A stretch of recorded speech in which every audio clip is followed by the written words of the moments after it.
This video will be episode 13 of the Black Lion Origins campaign. I have a subscriber that asked for an overview of the logic behind which focus points I've selected to use in the early game and the attribute points. So I always focus in the early game on my combat skills. They're the most important to build because if you have combat skills, then it's much easier to get more EXP because you do well in combat. That's where you get the bulk of your EXP.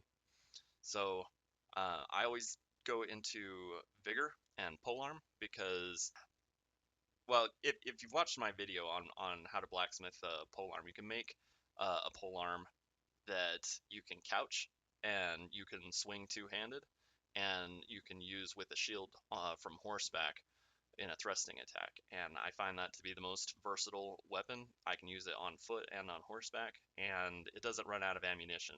Like bows and throwing weapons are excellent, but they do run out of ammunition. I find that problematic. So I the secondary bow or combat skills I go into, well, after athletics and riding is bow skill. I go into bow skill because most of my troops are going to be archers, and so I want to have all of the captain perks that are going to make them better.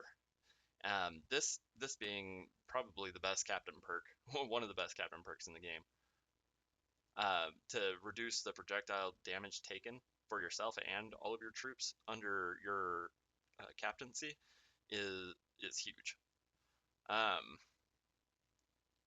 it's maybe a stretch to call that the best, but it's certainly very good. And with just 3 control, which you can get through athletics and blacksmithing, you can get your with 3 control and 5 focus points, you can get your bow skill up to 225.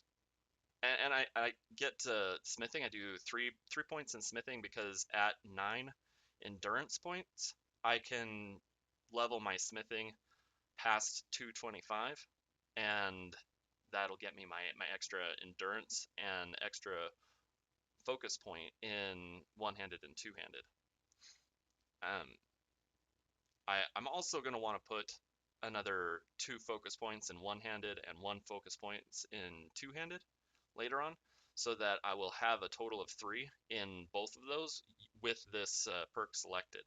With 3 focus points in each of these and 10 vigor, I'll be able to level this to 250, each of these to 250, and that'll allow me to get all of the captain perks in these one-handed and two-handed skill trees. And that's super important. They're very worthwhile captain perks to be had here.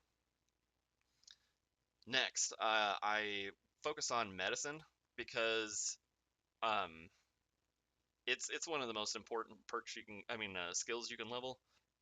You're going to have a lot of good perks to be selected in this skill tree, but there's an exploit that you can use that will make your clan members immune from dying of old age, like your entire clan. So if you level your medicine, then that you know is a huge benefit to your entire clan.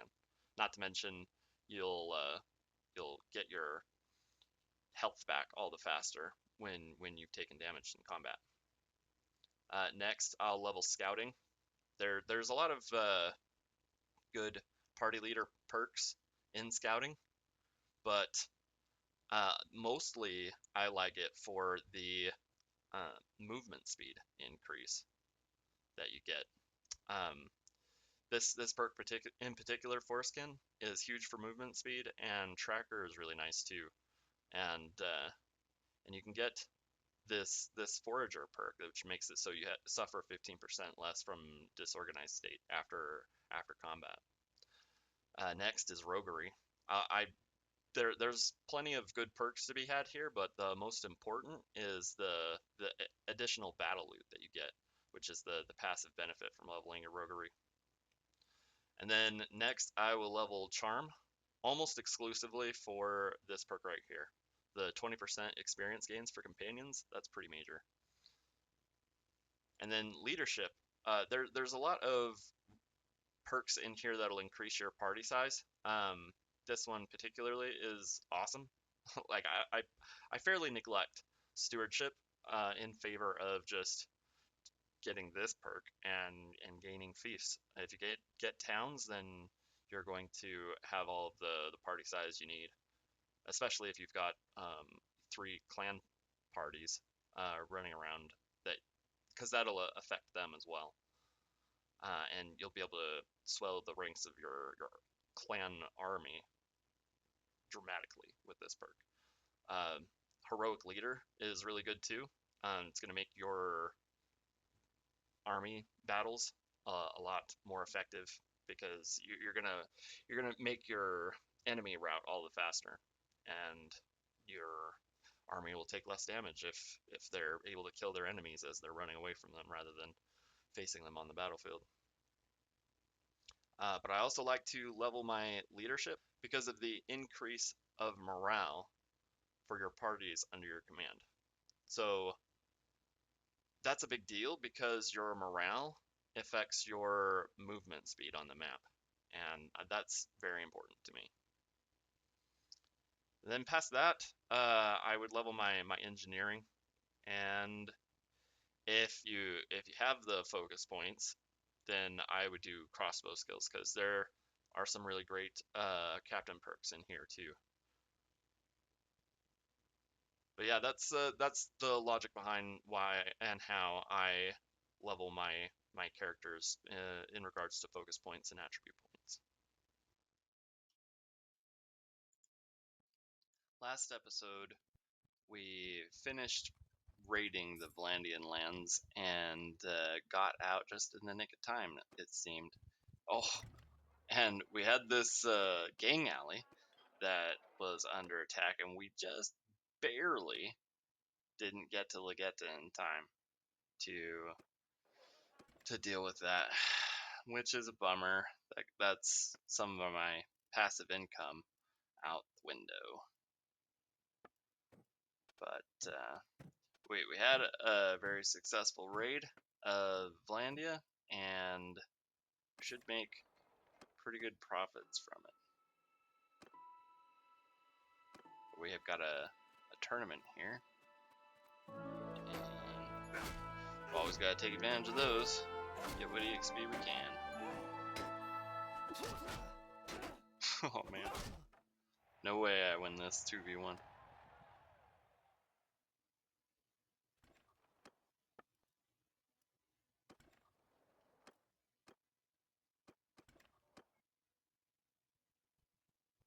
So I'm gonna go back and try and harass the Vlandians near Charis. Or Charis, I think, maybe? I'm not sure. I don't speak French. But we've always got to take advantage of looters. I can tell my warband to hit the bricks and hog the XP for myself.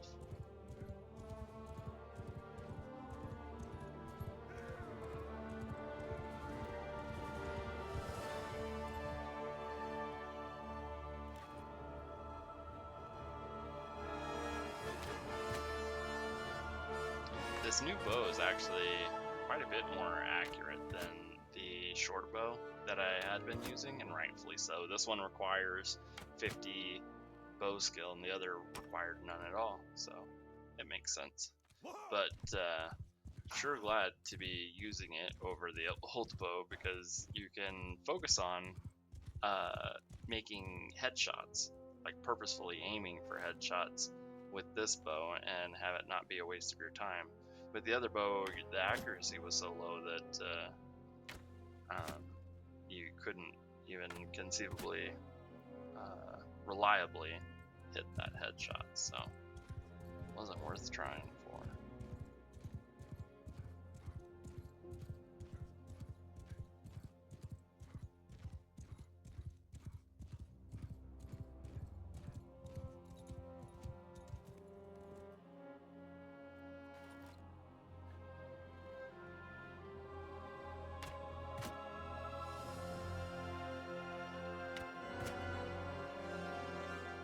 If you're having a hard time aiming with your bow, a good thing to do is to reduce the sensitivity of your mouse, either by adjusting your DPI or by adjusting your mouse sensitivity in Windows. It's worth doing. I'm thinking about this caravan here, but I'll never catch it. It's too fast for me. We don't have yet the Forestkin perk that would make it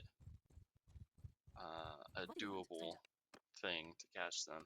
Here we've got a Vlandian lord that's got less troops in their warband than I do, so I like my odds, and I'm gonna set up to try and take them on. I put my foot troops behind my archers and my well, I put my horse archers behind my archers and my foot troops behind my horse archers. They've got a lot of cavalry. Oof!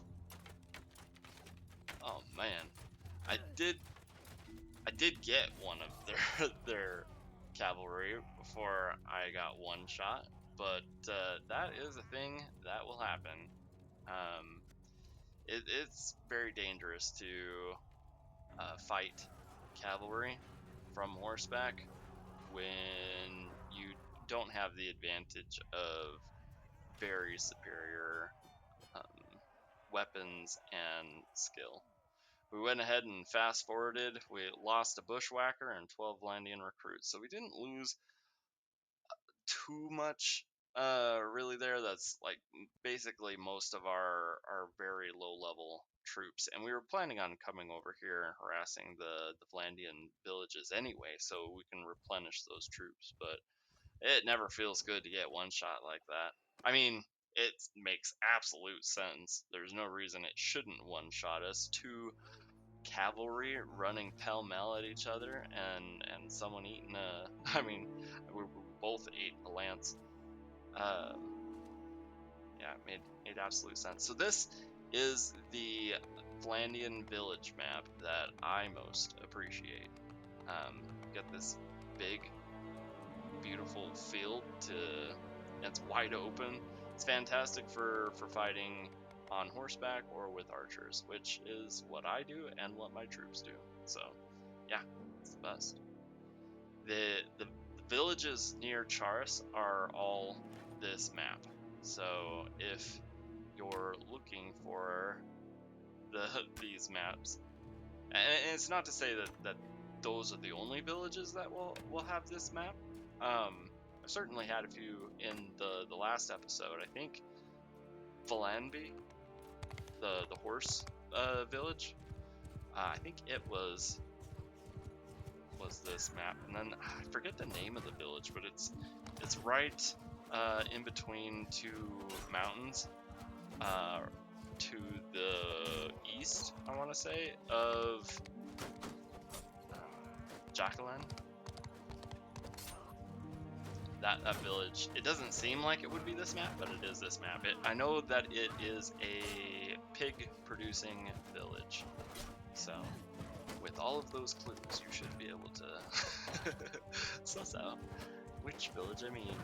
So now that the enemy melee troops are closing in on my guys, I'm gonna go ahead and give the hold fire command and attack to both my my archers and my melee, because I waited in too long, and frankly, you're much better served to have your archers fighting in melee at the same time as your melee, because the way melee combat works is whoever's got the most numbers is 99% of the time gonna win.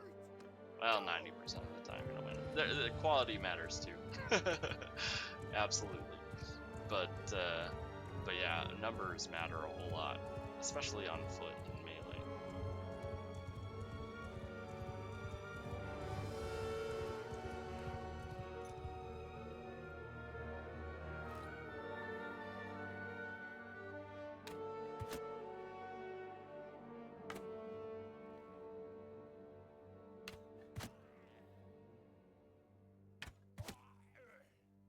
Look at that. We're at 174 athletic skill. We're about to hit 175, which is fantastic. That means that we're going to get our extra endurance point that you get in the athletics perk tree, and that means that we're all ready for leveling our blacksmithing skill. Once, well, I say already, but there's prep work to be done with that. You need Pugios and as big of a clan as you can put together. Definitely is a benefit to have as many clan members as you can as you're trying to level your blacksmithing. They help a lot, especially when you're doing it for the first time. I will generally level my blacksmithing for myself up to 225, well 250, but that takes a whole lot more effort between 225 and 250. But eventually it'll go up to 250. But I do like to have a clan member, at least one, probably two, that's like into the 300s with their blacksmithing. But we don't have any extreme clan members yet that could do that for us.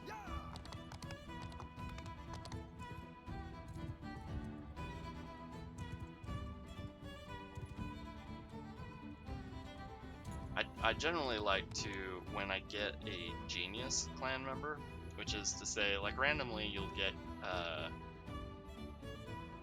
clan members, characters that are, they have an extra attribute point. I call them geniuses. When I get those, I like to make them the blacksmiths, because then they can reap the benefit of having those extra attribute points from blacksmithing. We got one kill. It's worth trying, even though it's so rare that I actually hit anything from that distance. But they've got so many of these crossbowmen that will actually do quite a bit of damage if they catch you, that I don't want to shoot at them any closer than that for sure. Gotta have that shield for cover.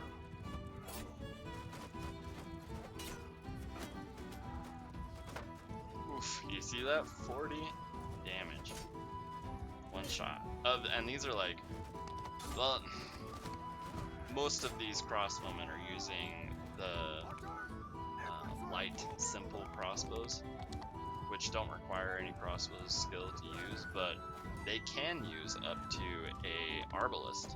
I have found arbalists off these militia before, and what I'd really love is that shield that guy's, not this one, but that guy that I just ran over. I'd love to have his shield. Love to get that. It's a tier 6 shield, and it's got really great coverage and durability, and yeah, it's a huge upgrade.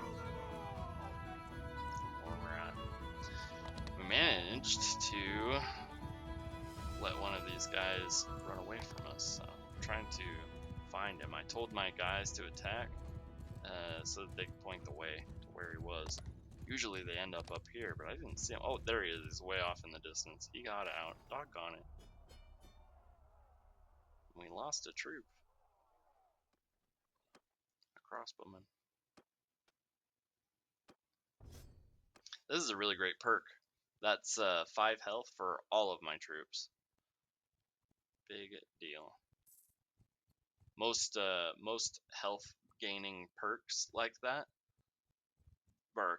are captain perks that will well, no, I think they are party leader perks, excuse me, but most of them will benefit only either foot troops like melee troops or archers, but that one is good for everybody. So what we're doing here is we would love to catch one of these guys, but we don't want to fight both of them. So I was trying to sneak in and get them, but they're just fast enough to be an issue. Oof, so close here. I'm gonna check and see how fast they're going. I'm going faster, but Stop there, stranger. I bid you peace. At least until I find out who you are, anyway.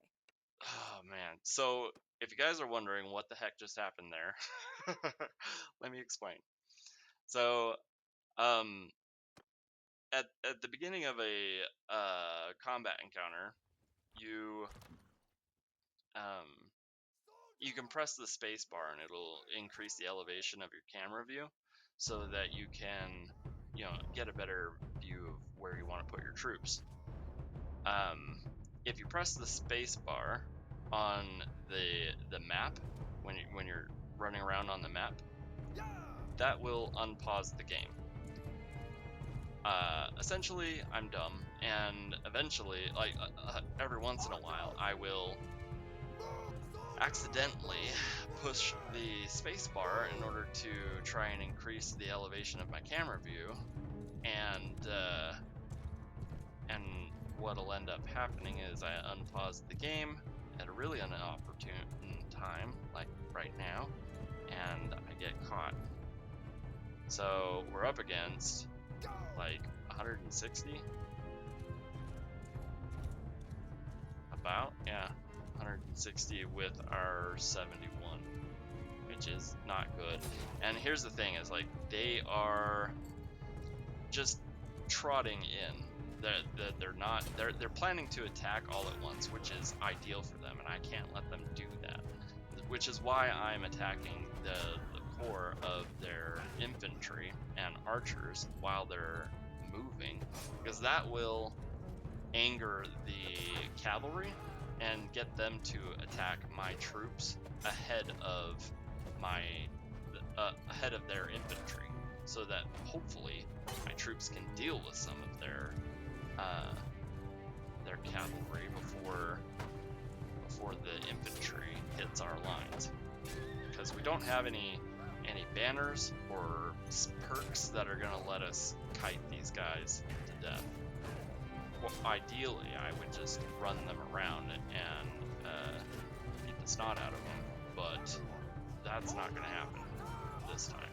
We're outnumbered and we're in melee range, so we're holding fire and tell everybody to attack and just hope that they look at all the death. That is really hard on us. These cavalry are a huge issue,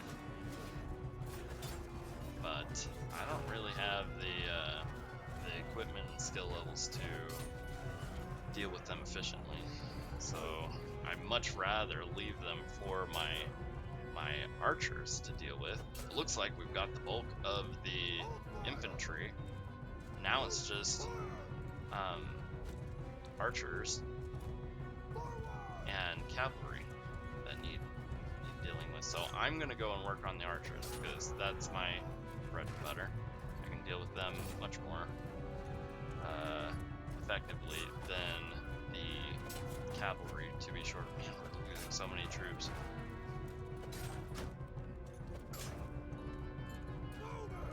These cavalry are hard on archers.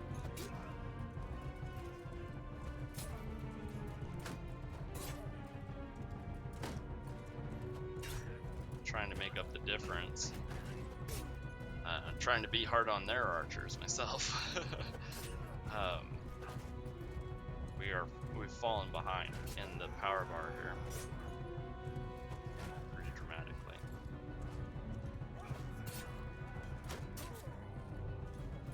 I went ahead and told the remaining infantry. Oh man, I neglected that that cavalry was coming in from the left. Got 22 kills. I'm tempted to go ahead and retreat here and see if I can't, sometimes you can sacrifice X amount of troops in order to break away from the combat engagement. I don't like to do it, but it's a way to save like part of your warband, but you lose part of your gear too, like your inventory. You lose all of your inventory if you lose, but I opted to try and see if my guys could pull it out, and they did not. We lost. And it was a close fight. They only had 12 troops left. Look at them run! Out of, 160, there was only 12 left. We did really well for ourselves, but this is part of the game. So I'm gonna finish up the medicine skill. I made a level there. I made level 20. So I finished up the medicine focus points and then put my attribute point into vigor. Yeah, their troops are healing up. They've got 12 cavalry. There's no way I'm gonna be able to take those guys on, especially with just 20% health. I'd love to, like, if you could, it's possible to attack those that warband and then rescue some of my troops that were injured in the battle and didn't die, and or my clan members, but yeah, wasn't to be.